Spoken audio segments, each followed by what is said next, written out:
नवा अध्याय। ईश्वर द्वारा ब्रह्मा विष्णु को ज्ञान दान।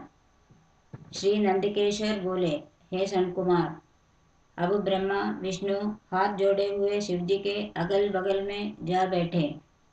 फिर उठकर पुरुष वस्तुओं से जैसे हार, नुपुर, केयूर, किरीट, मणिकुंडल, यज्ञ सूत्र, उत्तरीय वस्त्र, माला, रेशमी वस्त्र, तांबूल, कपूर, चंदन, अगर लेपन, धूप, दीप, श्वेत छत्र, व्यंजन, ध्वजा, चमर और मन से अतीत वाणी द्वारा तथा और भी बहुत सी दिव्य वस्तुओं द्वारा उपहार प्रस्तुत कर ब्रह्मा और विष्णु ने शिवजी की पूजा की।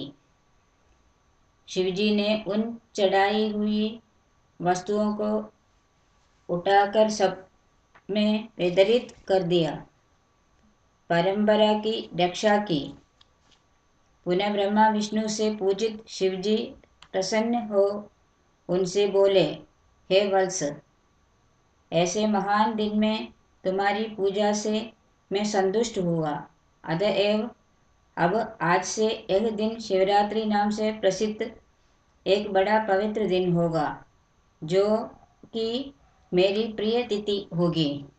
इस शिवरात्रि के दिन जो मेरे लिए लिंग बेर की पूजा करेगा वह सृष्टि विधायक तप होगा। यदि कोई जितेंद्रिय निराहार रहकर 1 वर्ष निरंतर मेरी पूजा करेगा तो वह बड़ा तपस्वी होगा। किंतु जो एक दिन शिवरात्रि की मेरी तिथि पर प्रपंच रहित हो पूरी मेरी पूजा करेगा वह उसके ही समान होगा।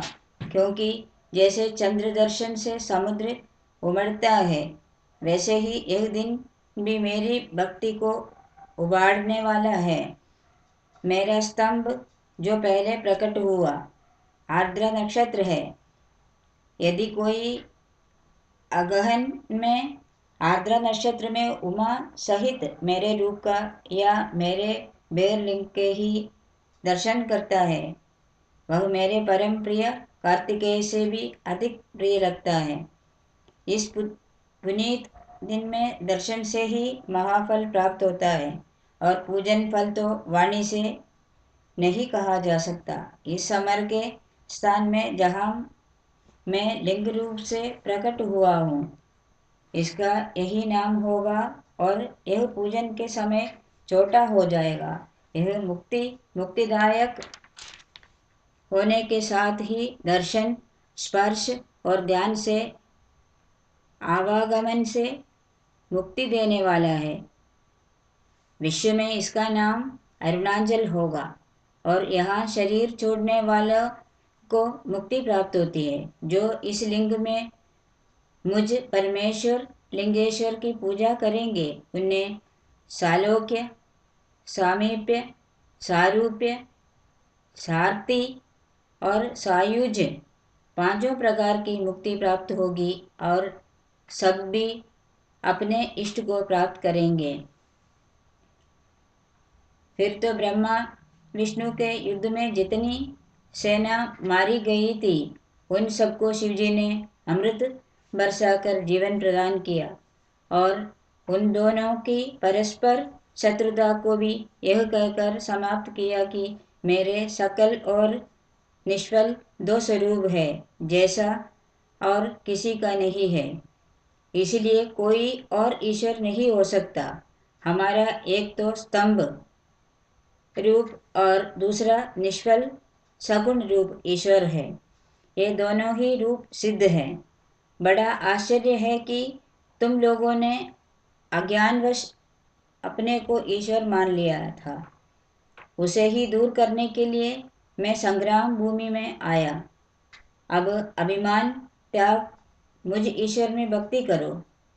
मेरे ही प्रसन्नता से लोक में सभी पदार्थ प्रकाशित हो रहे हैं। मैं ही परब्रह्मा हूँ और मेरी ही यह सब कलाएं हैं जो निष्फल रूप में दिग्गोचर हो रही है। मुझ गुरुदेव के वाक्य ही सर्वदा तुम्हारे लिए प्रमाण है। तुम्हारी प्रीति देकर ही मैंने ऐसा कहा है। मैं सगुण निर्गुण दोनों हूँ। यह सब कुछ मेरा और ब्रह्म ज्ञान देने के लिए ही मैं निष्फल रूप में प्रकट हुआ हूँ। मेरा एक निष्फलत्व स्तंभ ही ब्रह्मा का बोध कराएगा, जिससे मेरा आत्मिक संबंध है। लिंग के अभेद से यह नित्य ही पूजनीय है। जो मेरे इस लिंग रूप की स्थापना करता है, वहाँ मैं अप्रतिष्ठित भी प्रतिष्ठित रूप से रहता हूँ। मेरा लिंग रूप प्रधान और बेर रूप गौण है। बेर में स्थान की क्षेत्रता नहीं है और लिंग में स्थान की क्षेत्रता है। यदि श्री शिव महापुराण विद्येश्वर संहिता का 9वां अध्याय समाप्त।